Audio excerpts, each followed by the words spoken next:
오늘 말씀 제목을 보고 몇몇 청년들이 저에게 물어보더라고요. 진짜냐? 혼나지 않았느냐? 아무 문제 없이 이 자리까지 설 수 있었습니다. 말씀 제목을 보면서 아마 여러분들 어느 정도 예상하셨을 텐데요. 올해 상반기 2025년 3월에 방영되었던 정말 많은 사람들의 심금을 울렸던 드라마 아마 다들 많이 보셨을 거예요. 폭삭 속았수다. 양관식 신드롬을 일으킨 드라마죠. 한 자매님만을 지극히 사랑하는 형제님의 그 멋진 모습, 또 그 후에 결혼에 성공해서 그 지극히 사랑했던 자매님과 또 딸과 아들들을 낳아서 열심히 살아가는 멋진 아빠로서의 모습. 그래서 대한민국 수많은 형제님들, 특별히 저 같은 남편들을 참으로 힘들고 어렵게 만들었던 그 양관식이라는 캐릭터가 등장하는 드라마입니다.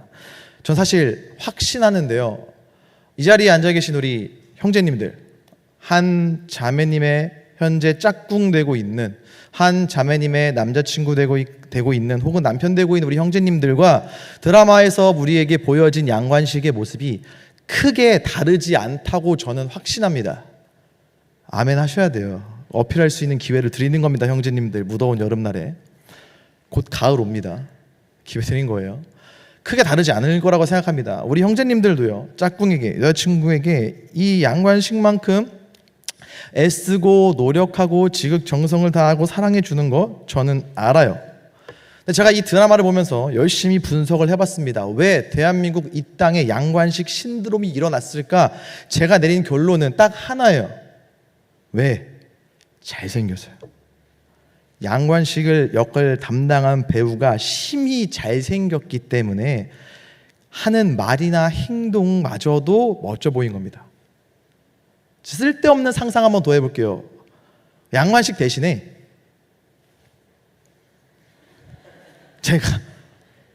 제가 그 이 옷 입고 예순이 나 줘요, 조구 새끼 나도 줄 수도 있어요 하면서 제가 해봤어 봐요. 여러분들이 보면서 달콤해 했겠어요?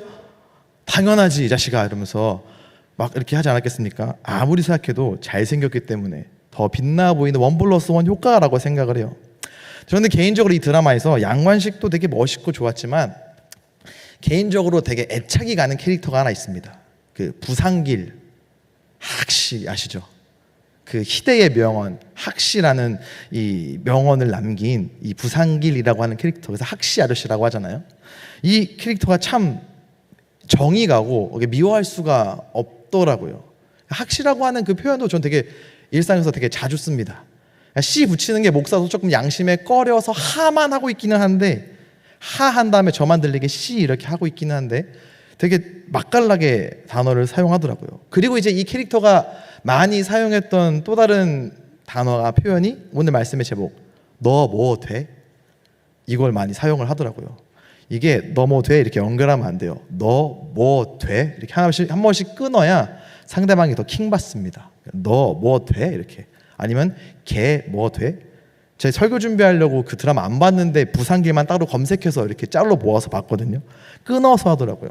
언제 이런 표현을, 이 부상길이라고 하는 캐릭터가 너 뭐 돼? 이렇게 걔 뭐 돼? 언제 사용하냐면은, 제가 뭐 짤에선 그거예요.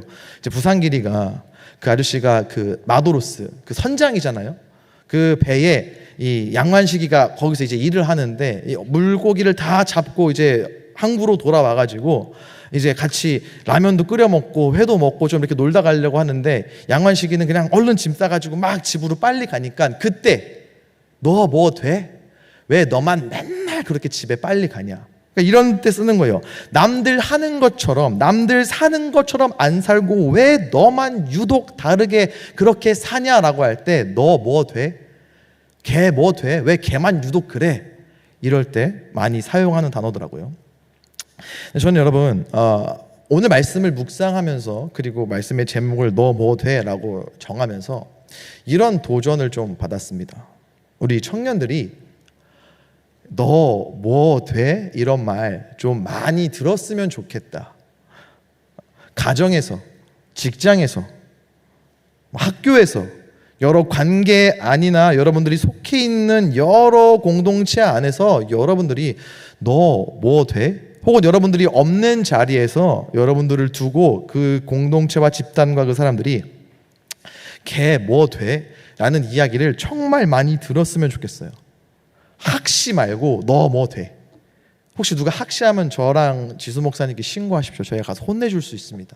너 뭐 돼? 이 이야기를 여러분들이 여러분의 삶의 영역과 자리에서 많이 들었으면 좋겠어요. 왜 그러냐면요, 오늘 말씀의 느헤미야가 너 뭐 돼? 이런 말을 들었겠더라고요.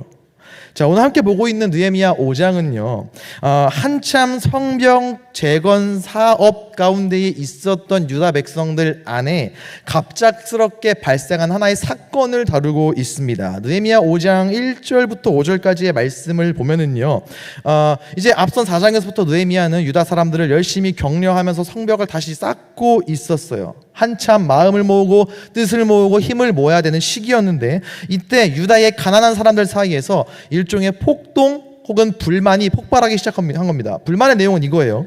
흉년이 들어서 먹고 살 수가 없다. 흉년이 들어가지고 농사를 제대로 지을 수가 없어가지고 굶어 죽게 생겼다. 그래서 빚을 내서 먹고 살아야 하는데 빚을 내니까 이자가 눈덩이처럼 불어난다. 밭, 포도원, 집을 저당 잡혀가지고 지금 우리를 다스리고 있는 저 바사 제국에도 세금을 내야 하는데, 세금을 내다 보니까 또 먹을 게 없고 먹을 걸 구하기 위해서 또 빚을 지는데 그 빚이 계속 이자가 늘어나니까 이제는 우리의 자녀들까지도 종으로 이렇게 팔 수밖에 없는 지경에 이르렀다라고 막 불만을 토로하는 거예요.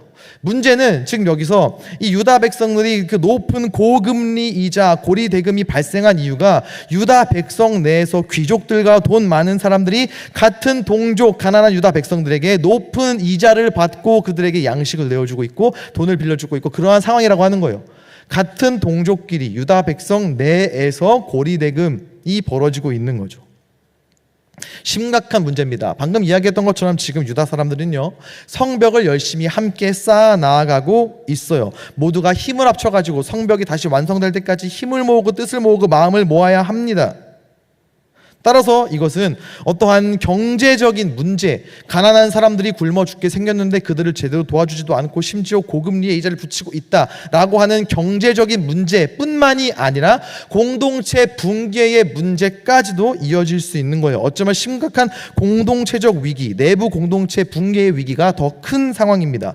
여러분, 유다 사람들이 누구입니까? 하나님의 택함 받은 백성들이에요. 하나님의 백성, 하나님의 자녀 유다 사람들입니다. 하나님께서 이들에게 율법을 주셨어요. 그 율법 안에는 특별히 가난한 사람들을 어떻게 대해야 하는지, 형제 자매가 가난한 상황 가운데, 어려운 상황 가운데 있을 때 이들을 어떻게 도와줘야 하는지를 구체적으로 하나님께서 알려주셨어요.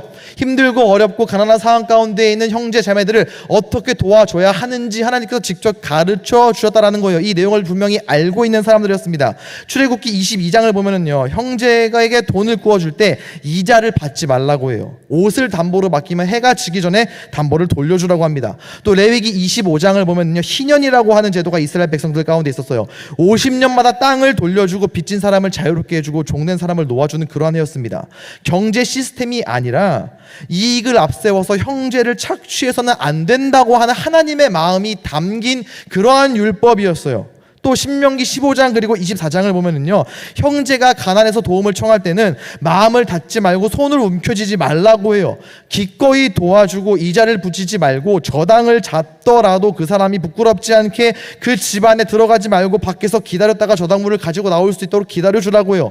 굉장히 구체적으로 형제 자매가 힘들고 어려울 때 어떠한 마음으로 어떻게 도와줘야 하는지를 하나님께서 분명히 가르쳐 주셨어요. 이것을 알고 있는 사람들이 유다 백성들이었습니다. 그런데 지금 말씀에서 볼 수 있는 유다 백성들의 모습은요, 그 중에서도 이 돈 좀 있는 유다 사람들의 모습은 하나님이 주셨던 율법, 하나님께서 가르쳐 주셨던 그 내용과는 정반대로 살아가고 있는 거예요. 자녀들까지 종으로 팔려가고 있어요. 포도원 밭은 물론이거니와 자녀들까지, 집까지도 다 저당 잡혀버리니까 지금 유다 사람들은 살 곳조차 없어져가지고 떠돌이 생활을 하게 되는, 그래서 성벽을 재건해야 하는데 성벽을 재건하기 위해서는 일할 일꾼들이 모이고 함께 힘을 모으고 뜻을 모아야 하는데 이 일할 사람들이 지금 살 터전조차 없어가지고 뿔뿔이 흩어지고 있는 공동체 붕괴의 위기. 동시에 지금 이런 모습, 하나님께서 알려주신 것과는 정반대되는 모습으로 살아가고 있는 것이 너무나 자연스러운 이러한 모습은요, 오늘날 예배하는 저와 여러분들에게도 굉장히 중요한 메시지를 줍니다. 자, 지금 유다 백성들 안에 이러한 경제적인 문제가 일어난 것은요, 어떠한 이 경제적인 시스템이 갖추어져 있지 않기 때문만은 아니었어요. 좀 더 근원적이고 본질적인 이유가 있었습니다. 자, 포로기 이후의 유다 공동체는 예루살렘 성벽이 무너진 상황 가운데에서 영적으로 도덕적으로 해체되었어요. 자, 이스라엘은 우리가 알고 있지만 예배 공동체였습니다. 그런 그들이 포로로 끌려갔어요. 성전이 무너졌습니다. 즉 이들의 삶 가운데에, 이들의 인생 가운데에 예배가 무너진 거예요. 율법을 아는 지식이 무너지고 말씀을 들을 기회가 완전히 사라져버린 거예요. 그 무너진 예배의 자리에, 그 말씀으로 가득 채워져야 있을 그 말씀의 자리에 돈이 신이 된 거예요. 돈이 하나님이 된 거예요. 개인의 이익이 기준이 되어버린 겁니다. 하나님의 백성이 예배가 무너지니까 그 예배의 자리에 돈이 들어오고 말씀의 자리에 개인의 이익이 들어온 거예요. 하나님의 백성이요. 그러니까 고리대금과 같이 착취가 아무렇지도 않게 일어나는 하나님의 백성으로서 하나님께서 명하신 것대로 살아가는 것이 아니라 하나님께서 명령하신 것과는 정반대되는 삶의 모습이 너무나도 자연스러워진 현실이에요. 그래서 나중에 느헤미야가 학사 에스라를 초청해가지고 말씀 낭독 집회를 나중에 여는 거예요. 예배가 다시 서야 되니까요. 하나님의 백성은 예배가 온전히 세워져야 되니까요. 그 삶 가운데에 말씀의 자리가 분명히 있어야 하니까요. 여러분, 우리의 삶도 이와 같습니다. 주일 예배 한 번 빠지는 거, 삶에서 우리의 일상에서 말씀의 자리가 조금씩 밀려가고 잃어가는 거, 이거 여러분 가벼운 일 아니에요. 다음 주에 예배 드리면 되지 뭐. 온라인으로 예배 드리면 되지 뭐. 다음에 말씀 한 장 더 읽지 뭐. 이렇게 가볍게 지나갈 일이 아닙니다. 여러분, 예배에 실패할수록 삶과 일상 가운데의 말씀의 자리가 좁아질수록 우리도 말씀의 유다 사람들처럼 하나님께서 원하시는, 하나님께서 명령하셨던 것과 정반대의 삶의 모습으로 살아갈 위험이 우리들에게 더 커진다라는 거예요. 그게 아무렇지도 않아지는, 그렇게 살아가는 게 이게 뭐가 문제지? 라는 마음이 드는, 영적으로 그렇게 무뎌질 위험이 높아진다라는 겁니다. 그래서 지금과 같이 함께 예배하는 예배 공동체가 중요한 거예요. 소중한 겁니다. 함께 말씀을 나누는 우리 순모임이 공동체가 그래서 필요한 거예요.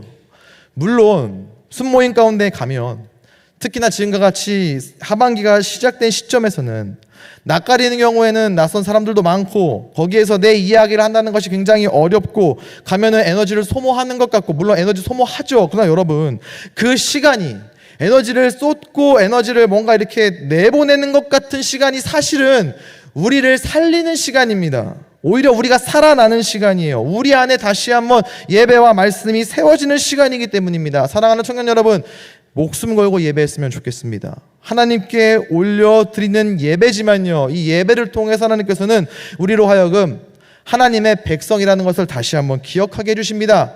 이 땅을 살아가지만 우리는 이 땅 가운데 속한 사람이 아니라 하나님 나라, 하늘나라에 속한 사람이라는 것을 다시 한번 깨닫고 우리가 이 땅 가운데에서 어떻게 살아야 할지를 결단케 하시고 알려주십니다. 우리 안에 예배가 굳건히 서갈 수 있기를 축복합니다. 우리의 일상과 삶의 영역에서 말씀의 자리가 다른 것들로 인하여서 밀려지지 않을 수 있기를 축복합니다. 자, 이러한 공동체의 위기, 그리고 공동체적 위기 가운데서 느헤미야가 어떻게 반응했을까요? 자, 14절 말씀을 보면은 그가 유다 총독으로 임명을 받아요. 자, 지난주에 이야기했던 것처럼 산발랏이라고 하는 이 느헤미야의 성벽 재건을 방해하는 산발랏이 이 사마리아의 총독이었고, 그가 사마리아의 총독으로서 느헤미야를 방해했던 이유가 사마리아를 지역을 통치를 하면서 그 땅 가운데서 거둬들일 수 있는 세금이 성벽이 다시 지어지면 거둘 수 없기 때문에 그런 금전적 경제적인 이유로 느헤미야의 성벽 재건을 방해하는 것이다라고 말씀을 드렸어요. 그러니까 느헤미야도 유다의 총독으로 임명받았기 때문에 그 또한 세금을 걷어들일 수 있는 자리에 있다라고 하는 거예요. 자, 그런데 5장 14절 말씀을 한번 보면은요, 이렇게 기록을 하고 있습니다. 또한 유다 땅 총독으로 세움을 받은 때 곧 아닥사스다 왕 제 20년부터 제 32년까지 12년 동안은 나와 내 형제들이 총독의 녹을 먹지 아니하였느니라. 총독의 녹을 먹지 아니하였느니라. 12년 동안 느헤미야는 총독으로서 사례를, 월급 혹은 연봉을 안 받은 거예요. 그리고 이어지는 15절을 보면은 그때까지 느헤미야 이전의 총독들은 자신들의 이익을 위해서 토색이라고 하는 단어가 성경에 나오는데 억지로 물건을 빼앗는 말을 토색이라고 해요. 그러니까 토색을 하거나 양식, 포도주 그리고 은 40세겔을 받았대요. 여기서 은 40세겔이라고 하는 게 잠깐 설명을 하자면은 은 1세겔이 당시 성인이 나흘 동안 받는 임금이었대요. 지금으로 치면 약 30만 원 정도. 그러니까 40세겔이면 1200만 원이에요. 그러니까 느헤미야 이전의 총독들은 예루살렘 지경에 있는 유다 백성들에게 1200만 원의 200만 원어치의 은과 양식과 포도주를 세금으로 받은 거예요. 당시에는 총독들이 그렇게 그 지역에서 세금을 걷어가지고 자신의 봉급으로 삼는 법이 있었어요. 이걸 12년 동안 지금 느헤미야가 거부한 거예요. 그러니까 어마어마한 부와 풍족한 생활을 포기한 겁니다. 그리고 16절 말씀을 보면 느헤미야가 스스로 땅을 사지 않았대요. 총독이었기 때문에 맘만 먹으면 엄청난 규모의 땅을 살 수도 있었을 거예요. 근데 안 했대요. 그리고 자신이 데리고 있던 종들도 모두 성벽 재건에 투입을 시킨 거예요. 심지어 17절부터 18절을 보면 그가 총독으로 제공받는 식사가 있었습니다. 양식이. 자, 17절 말씀을 보면은요, 이렇게 기록을 해요. 또 내 상에는 유다 사람들과 민장들과 150명이 있고 그 외에도 우리 주위에 있는 이방 족속들 중에서 우리에게 나온 자들이 있는데, 그러니까 이게 뭐예요?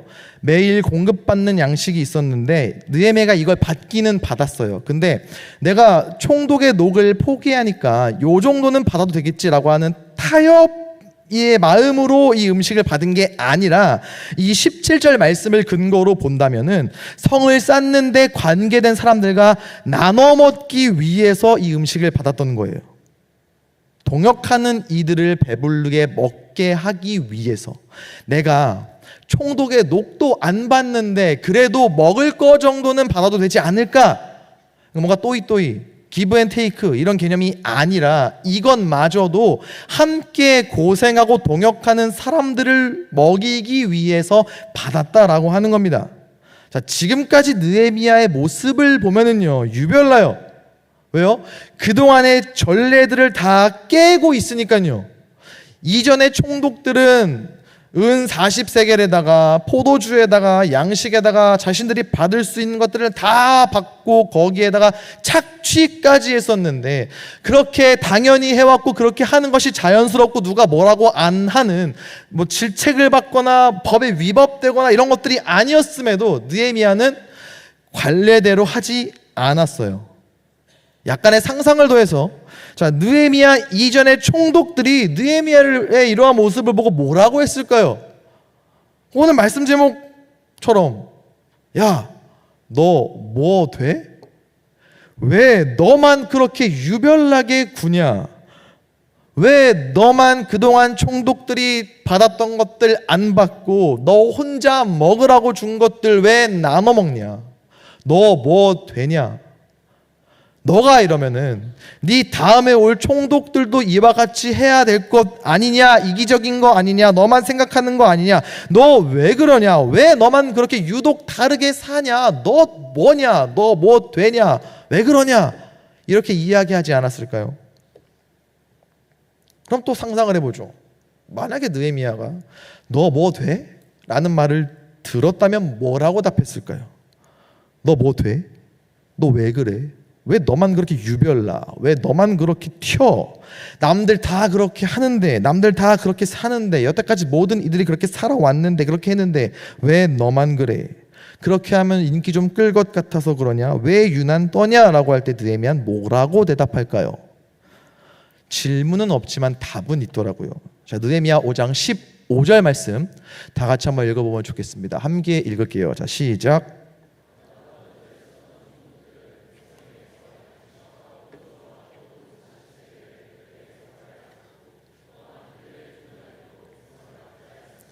나는 하나님을 경외함으로 이같이 행하지 아니하고.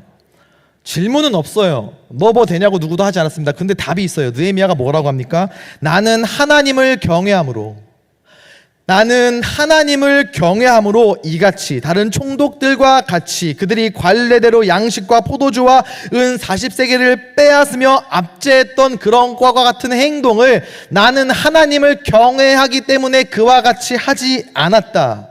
나는 하나님을 경외하기 때문에 그와 같이 하지 않았다.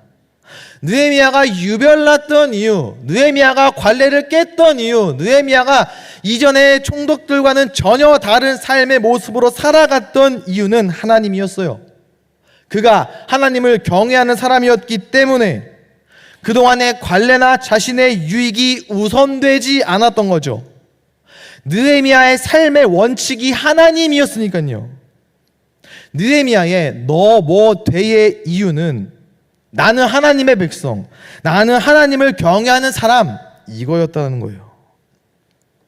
근데 여러분, 지금 15절 말씀 이전에 사실 느헤미야는 거듭 자신의 삶의 원칙이 하나님이라는 것을 밝혀요. 이미 5장에 하나님을 경외하는 사람이기 때문에 이러해서는 안 된다라고 느헤미야가 한 번 더 이야기하는 장면이 있습니다. 자, 이 당시의 유다 백성들 가운데에 가난한 사람들이 막 불만을 토로하는 이야기를 듣고 느헤미야가 굉장히 화가 났어요. 그래서 느헤미야 5장 6절 그리고 7절 말씀을 보면은요, 이런 기록이 있어요. 내가 백성의 부르짖음과 이러한 말을 듣고 크게 노하였으나 깊이 생각하고 귀족들과 민장들을 꾸짖어 그들에게 이르기를 너희가 각기 형제에게 높은 이자를 취하는도다 하고 대회를 열고 그들을 쳐서. 자, 6절과 7절을 이어서 보면은요, 흥미로운 부분을 발견해요. 일단 6절에서 느헤미야가 크게 노했대요. 그러니까 크게 화를 냈대요. 화가 났대요. 근데 그럴 만도 하죠. 지금 무슨 때입니까? 성벽을 함께 재건하고 있는 때요. 힘을 모아야 하는 시기죠. 그 와중에서도 지금 힘을 모아야 하는 이때에 유다 백성들끼리 높은 이자를 받고 고리대금을 하고 있는 거예요. 성벽 재건이라고 하는 중요한 하나님의 일을 하고 있는 시기 가운데에 성벽 재건이라고 하는 하나님의 뜻을 앞장서서 이끄는 리더로서 느헤미야는 화낼만 했어요. 노해도 됐어요. 하지만 느헤미야는 화나는 대로 표출하거나 행동하지 않았습니다. 7절 보면은 6절 7절 이어서 보면은 크게 노하였으나 벗 깊이 생각하고 라고 이어지고 있어요. 감정을 휘두르지 않은 거예요. 감정을 품긴 했어요. 근데 품은 대로 그 즉시 발현시키지 않았습니다. 사실 느헤미야 얼마든지 감정적으로 할 수 있었어요. 왜요? 거듭 이야기했지만 중요한 시기니까요. 그리고 인간적인 느헤미야 입장에서 볼게요. 지금 그는 수산궁에서의 평안한 생활을 포기하고 왔어요. 안정적인 직업과 안정적인 자리를 포기하고 왔어요. 왕에게 어쩌면 굉장히 무례하고 무리해 보이는 요구들까지도 하면서 여기에 왔어요. 열심히 성벽을 재건하고 있어요. 그 중에서도 그런 자신을 열심히 도와야 할 유다 사람들 중에서도 권력가들이 같은 유다 사람들에게 고리대금을 하고 있으니까요. 공동체적으로도 느헤미야 개인적으로도 충분히 노하고 표출할 수 있는 상황, 심지어 그는 유다의 총독으로 임명받았습니다. 노를 표출해도 누가 뭐라고 할 수 없는 권세와 능력이 있는 자리의 사람이었어요. 근데 노하였으나 깊이 생각하고 행동했대요. 어떻게 행동했느냐? 느헤미야 5장 9절 말씀을 보면은요, 내가 또 이르기를 너희의 소행이 좋지 못하도다. 우리의 대적 이방 사람의 비방을 생각하고, 자 여기요, 우리 하나님을 경외하는 가운데 행할 것이 아니냐. 여기에도 하나님을 경외라고 하는 느헤미야의 분명한 말이 언급이 등장을 하고 있어요.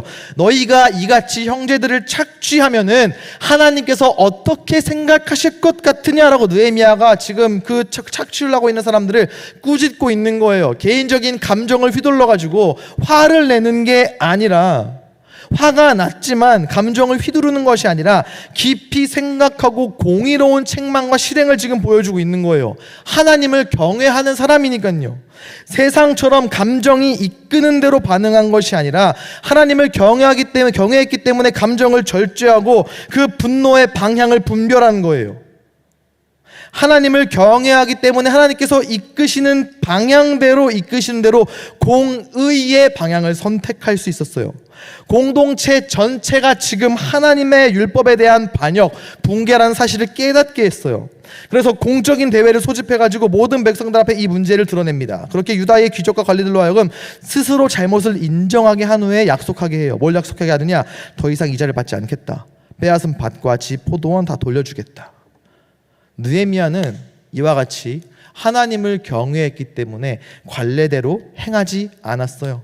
감정을 따라 행하지도 않았어요. 하나님을 경외했기 때문에 하나님께서 이끄시는 방향대로 공의를 세우기 위해서 살아갔다라고 하는 거예요. 자, 근데 여러분, 말씀을 묵상하다 보면 한 가지 의문이 됩니다. 지금 느헤미야는 하나님을 경외하기 때문에 전혀 다른 삶을 살고 있어요. 하나님을 경외하기 때문에 관례를 깼습니다. 자신의 이익 혹은 남들도 다 그렇게 하니까, 이게 아니라 철저히 삶의 원칙을 하나님을 삶의 원칙으로 두고 지금 살아가고 있습니다. 그로 인해 진짜 많은 것들을 포기했어요. 총독의 총독의 살해 포기했죠. 또 자신에게 매일 제공되는 음식들도 나눠 먹었어요. 땅도 사지 않았습니다. 자, 좀 더 자세히 볼게요. 그가 하루에 베풀었던, 그가 공급받아가지고 도로 베푸는 음식의 양을 좀 볼게요. 느헤미야 5장 17절 18절 보면은요, 자, 또 내 상에는 유다 사람들과 민장들, 자, 150명이 있고 그 외에도 우리 주위에 있는 이방 족속들 중에서 우리에게 나온 자들이 있었는데, 자, 18절 느헤미야가 공급받아 베풀었던 음식의 양이에요. 매일 나를 위하여 소 한 마리와 살찐 양 6마리를 준비하며 닭도 많이 준비했고, 그러니까 닭은 몇 마리인지 셀 수 없을 정도로 많았던 것 같아요. 그리고 열흘에 한 번은 각종 포도주를 갖추었나니, 많은 양이에요. 에브리데이 소 한 마리, 에브리데이 살찐 양 6마리, 에브리데이 닭, 너무 많아가지고 숫자를 못 센, 그리고 열흘에 한 번 각종 포도주. 자, 이 음식을 나눠 먹은 인원이 17절 말씀을 보면은 일단 150명, 그리고 거기에 이 150명 외에 이방 족속들 중에서 나온 자들 하면은 최소 200명 혹은 그 이상이었을 것으로 우리가 생각을 해볼 수 있어요. 그렇죠? 200인분입니다. 이걸 느헤미야가 매일 제공한 거예요. 그 기간이 얼마입니까? 그가 총독으로 세움받은 때, 아닥사스다 왕 제20년부터 제32년까지 몇 년이에요? 12년. 12년을 매일매일 그 긴 기간 동안 느헤미야는 그동안의 관례와 관습을 깨고 200여 명의 사람들에게 자신에게 제공되었던 음식을 나눠주고 있는 겁니다. 이게 어떻게 가능했을까요? 너무 이게 궁금하지 않으세요? 요즘 밖에 나가서 밥 한 끼 사 먹으려고 하면은 10,000원으로도 사 먹기 힘든 고금리 시대에 지금 느헤미야는, 물론 이때와 지금이 경제적인 어떠한 상황은 다르지만 200여 명의 사람에게 매일매일 음식을 제공하기 위해선 그가 공급받았던 소 한 마리, 살찐 양 6마리, 수많은 닭, 이것만으로 절대 채워지지가 분명히 않았을 거예요. 그럼 느헤미야가 자신의 개인 사비를 더해서 이 사람들을 먹였다라고 우리 생각할 수밖에 없어요. 그럼 어떻게, 무슨 능력으로 개인의 사비로 이 모든 것들을 충당했을까? 몇 가지 추측해 볼 수가 있습니다. 일단 그가 유다 총독으로 임명받았으나 동시에 바사의 술 맡은 관원이었기 때문에 더블 인컴이지 않았을까? 그러니까 오늘날로 치면 약간 해외 파견되는 주재원들처럼 본국에서도 받고 파견된 곳에서도 녹을 받는 거예요. 근데 앞서 나눴지만 그는 총독으로서의 녹은 받지 않았어요. 그러니까 더블 인컴이 아니었습니다. 그런데도 섬겼어요. 포로 출신이었기 때문에 그가 물려받은 유산이 많은 것도 아니었을 거예요. 또 왕의 술 맡은 관원이었었기 때문에 그 전까지 많은 돈을 받지 않았을까, 그 모아놓았던 돈을 쓰지 않았을까라고 하기에는 그가 섬긴 기간이 하루 이틀이 아니었어요. 12년이었습니다. 이게 어떻게 가능했을까요? 저는 이거를 오늘 말씀의 제목을 붙여서 너 뭐 돼의 축복이라고 부르고 싶어요. 너 뭐 돼의 축복. 자, 거듭 이야기하고 있지만 느헤미야는 하나님을 경외하는 사람이었습니다. 하나님을 경외했기 때문에, 하나님을 사랑했기 때문에 포기하고 거절하고 나누어 주었어요. 다르게 표현해 볼게요. 하나님을 경외하기 때문에, 하나님을 사랑하기 때문에 하나님의 말씀, 하나님의 명령에 순종하고 따르는 사람이었어요. 어떤 명령이었느냐? 신명기 15장 11절 말씀, 요거 한번 다 같이 읽어볼까요? 함께 읽겠습니다. 시작.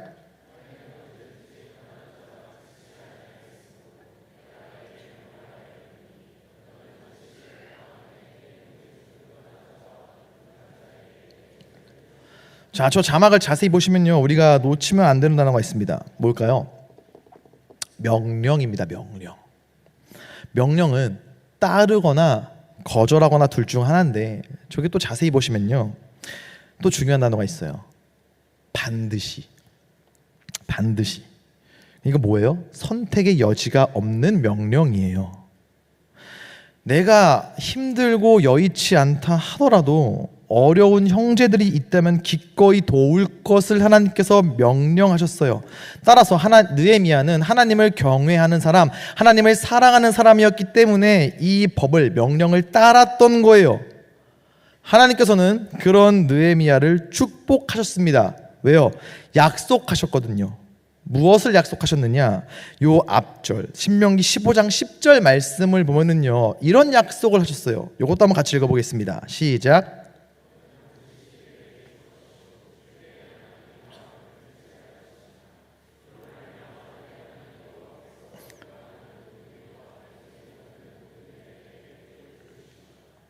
총독의 녹을 12년 동안 포기해도 자신에게 제공되는 수많은 음식을 혼자 먹는 게 아니라 나눠주고 나눠줌으로 말미암아 자신의 개인 사비가 들어간다 하더라도 분명히 복으로 다 넘치게 하나님께서 채워주셨다라는 것이 확실하죠. 하나님을 경외해서 하나님 말씀에 순종하는 사람이기 때문에 지금 방금 우리가 읽었던 것처럼 하나님께서 그가 하는 모든 일, 그의 손이 닿는 모든 일에 복을 주시리라 약속하셨고, 하나님께서는 그 약속을 반드시 지키시는 신실한 하나님이시기 때문에 명령과 약속을 근거로 해서 본다면 느헤미야는 하나님을 경외함으로 명령에 순종해서 모든 일에 복 받을 것이 확실한 사람, 그랬으니까 가능했던 건 아닐까요?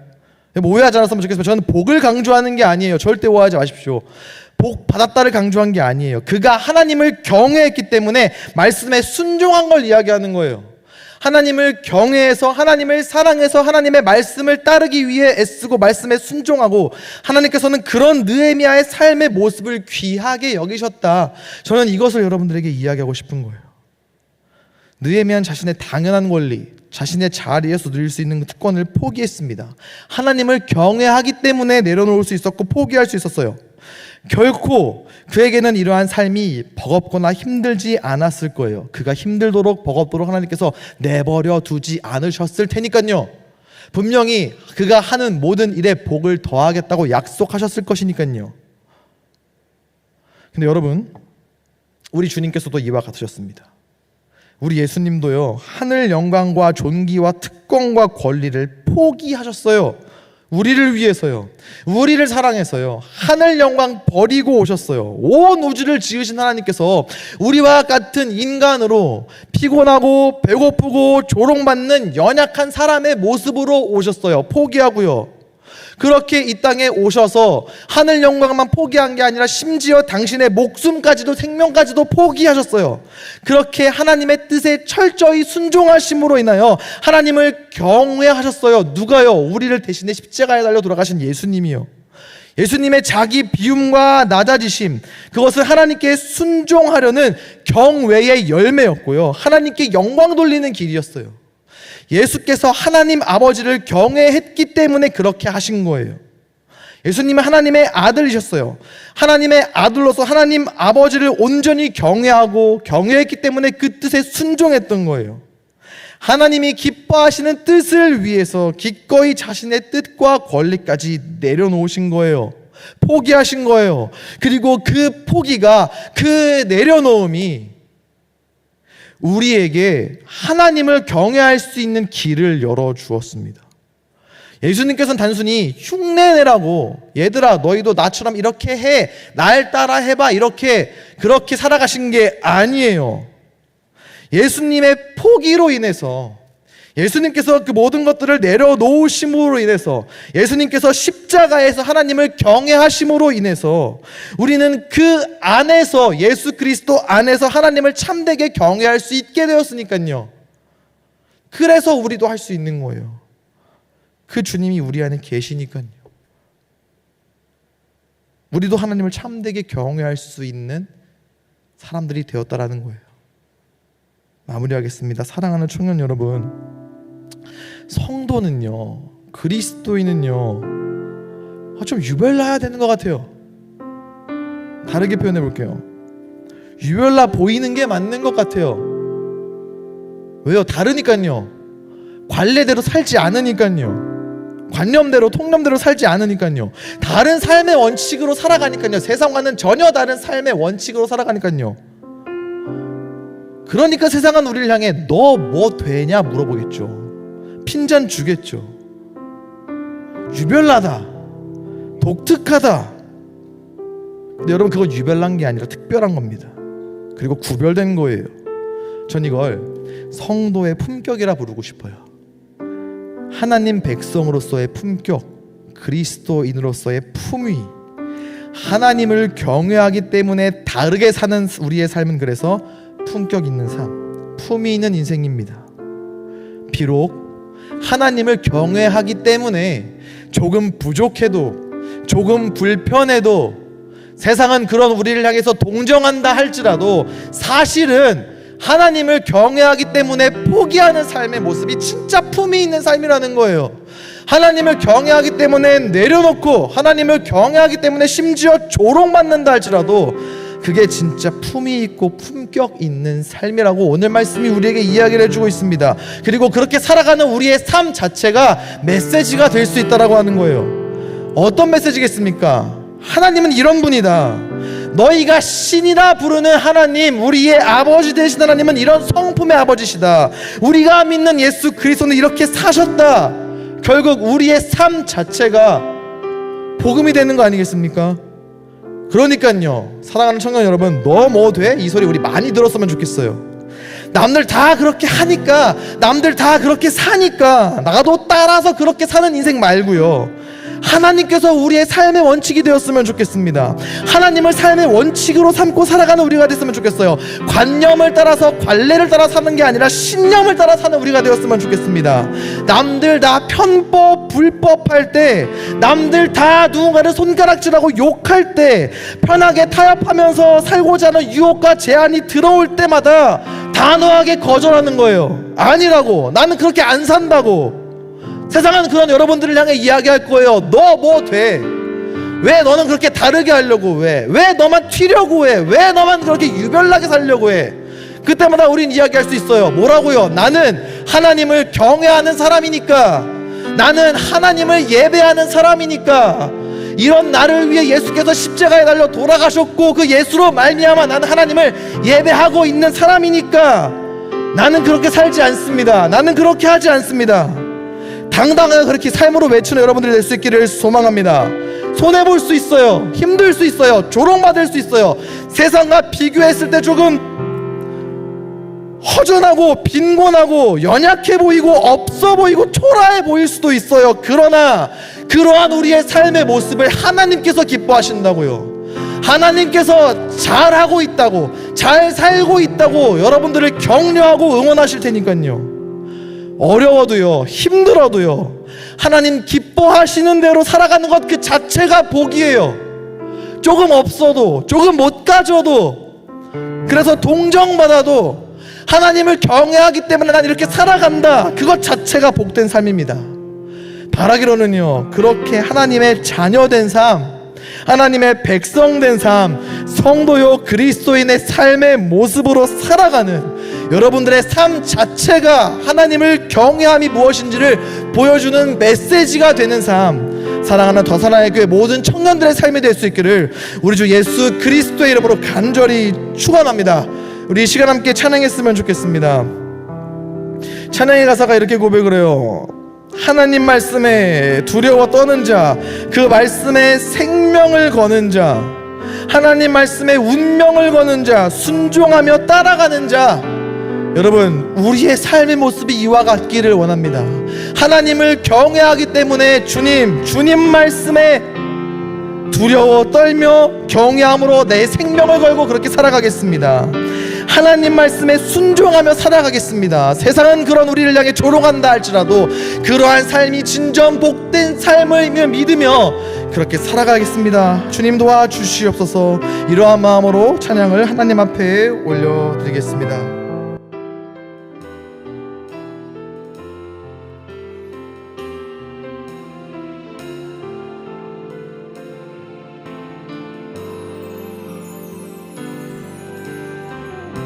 함께 고백합니다. 말씀 앞에서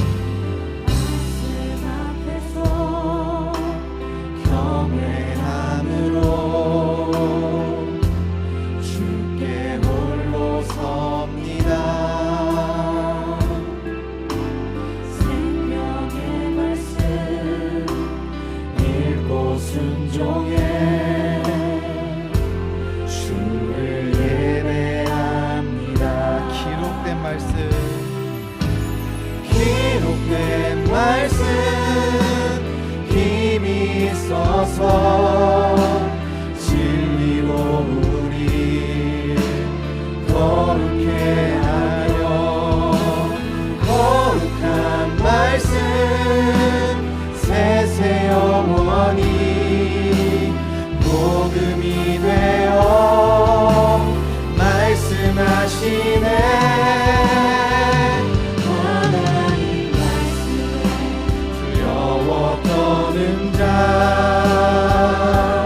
그 말씀에 생명을 거는 자 한 사람 찾으시는 주님의 약속을 믿어 하나님 말씀에 운명을 거는 자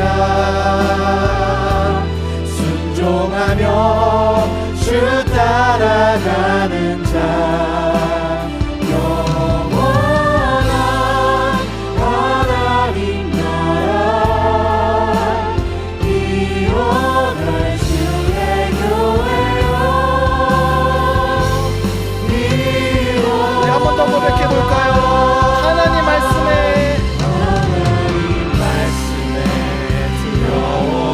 주님, 우리가 그 말씀에 우리의 생명을 걸고 살아가는 사람 될 수 있기를 소망합니다. 그런 우리 한 사람을 주께서 찾으십니다. 찾으시는 주님의 약속을 믿어 하나님 그 말씀에 우리의 모든 영혼을 걸고 살아가겠습니다.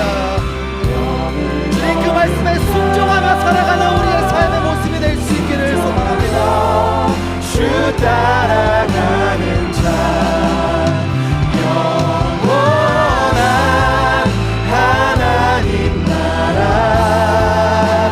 이뤄갈 주의 교회요. 우리 한 번 더 우리의 결단을 담아 고백합니다. 하나님 말씀에 두려워 떠는 자 주님, 우리가 목숨 걸고 하나님의 뜻대로 살아갈 수 있기를 소망합니다. 한 사람 찾으시는 주님의 약속을 믿어 하나님 말씀에 온전히 순종하며 그 말씀 따라 살아가겠습니다. 순종하며 주 따라가는 자 영원한 하나님 나라 이뤄갈 주의 교회요. 우리 이어서 함께 고백했으면 좋겠습니다. 주님의 나라와 주님의 뜻이 우리의 삶 속에 뜻이 나의 삶 속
아닙니다. 주님의 나라와 주님의 뜻이 나의 삶 가운데에요.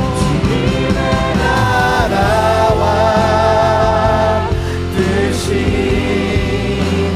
나의 삶 속에 임하시며 주님 알기를 주만 보기를 소원해. 하나님, 내일의 삶 가운데에도 거룩히 살아갈 힘과 두려움 없는 믿음을 우리 가운데 더하여 주시옵소서. 힘과 두려움 없는 믿음 주신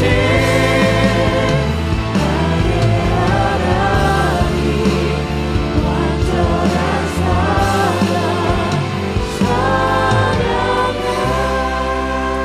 사랑하는 청년 여러분, 이 시간 함께 기도했으면 좋겠습니다. 하나님, 우리의 삶이, 우리의 일상이, 우리의 삶의 방향과 모든 결정들이 세상과는 다를 수 있기를 원합니다. 하나님을 경외함으로 우리는 다른 삶을 살 수 있기를 원합니다. 그런 우리를 향하여 세상은 조롱할 수도 있습니다. 너 뭐 되냐고, 왜 너만 유별나냐고, 남들 다 그렇게 사는데 왜 너만 튀려 하냐고. 주님, 그럴 때마다 세상을 향하여 담대히 선포할 수 있는 믿음을 더하여 주시옵소서. 나는 하나님을 예배하는 사람이다. 나는 하나님을 경외하는 사람이다. 나를 위하여 하늘 영광 포기하신 예수 그리스도로 말미암아 나는 하나님을 경외할 수 있기 때문에 나는 세상과는 다른 삶을 살아갑니다라는 이러한 삶의 모습으로 말미암아 하나님, 이 땅 가운데에, 우리 주변 가운데에 하나님의 성품이, 하나님 아버지가, 예수 그리스도가, 복음이 증거될 수 있도록, 그렇게 살아가는 우리가 될 수 있도록 주님 도와주시옵소서. 한전한 마음으로 함께 기도하시겠습니다. 거룩하신 아버지 하나님, 감사합니다. 사랑하는 주의 청년들에게